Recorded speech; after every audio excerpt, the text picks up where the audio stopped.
Hello everyone welcome to my mini blog after long time पछि मैले चाहिँ blog गर्दैछु।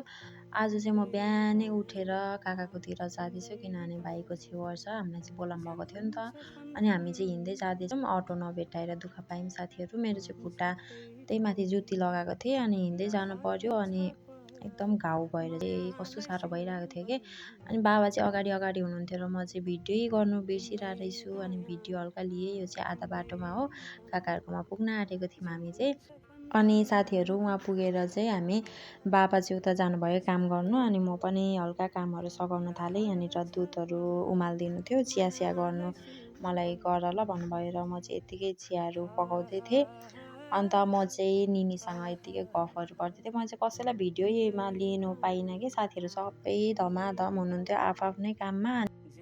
साथीहरू म चाहिँ काकाकोमा फर्स्ट टाइम गएको हो अनि मैले चाहिँ खासै कसैलाई चिनेको पनि थिइनँ क्या। अनि सबै आफ्नो धुनमा हुनुहुन्थ्यो अनि सबै काम पनि गरिरहनु भएको थियो। मैले चाहिँ चिया सिया दिएर म चाहिँ एक्लै बसिराखेँ क्या, कोसँग बोल्ने खै कहाँ जानु। अनि फर्स्ट टाइम हो नि त म त गएको, अनि प्रायः कसैलाई नै चिनेकै थिइनँ। साथीहरू बल्ल बल्ल श्रेया आयो अनि त्यही भएर म चाहिँ घुम्नुलाई बाहिर निक्लेँ क्या। होइन भने म त घरमै बसेको भित्रै रुममा बसेको अनि भिडियोहरू पनि केही लिइनँ क्या। मलाई त कति अल्छी लागेको, अनि कहीँ जानुलाई पनि मैले त खासै चिनेको थिइनँ त्यता। अनि बाबा पनि कामहरू गर्नु सघाउँदै हुनुहुन्थ्यो अनि म त एक्लै भएँ नि त। अनि बल्ल बल्ल बहिनीलाई लिएर आइदिनु भएछ काकाले चाहिँ। अनि बहिनीसँग म चाहिँ उसको मावलाहरू घुम्दै थिएँ, उसको मावला नि यहीँ नजिकै हो नि त। अनि हामी चाहिँ यताउता डुल्दै थियौँ क्या, भिडियो पनि हल्का फोटोसोटो पनि खिच्ने अनि डुल्ने पनि भन्दै हामी चाहिँ जाँदैछौँ त्योहरू। अनि हामी चाहिँ यहाँनिर तोरीबारीमा फोटो खिच्ने भनेको थियौँ, तर तोरी चाहिँ सबै फुलिसकेको थियो, खासै फोटो चाहिँ राम्रो आएन। अनि हल्का हामीले चाहिँ भिडियोहरू यत्तिकै मैले चाहिँ भिडियोहरू पनि गरेँ अनि यहाँनिर फोटोसोटो नि हल्का खिच्नु चाहिँ खिच्यौँ, तर खासै राम्रो चाहिँ आएन साथीहरू। अनि हामी चाहिँ घर फर्केर पनि हामी चाहिँ खाजासाजा खायौँ अनि त्यसपछि फेरि उता अर्को मामाहरूकोमा गयौँ, नानीको मावलामै।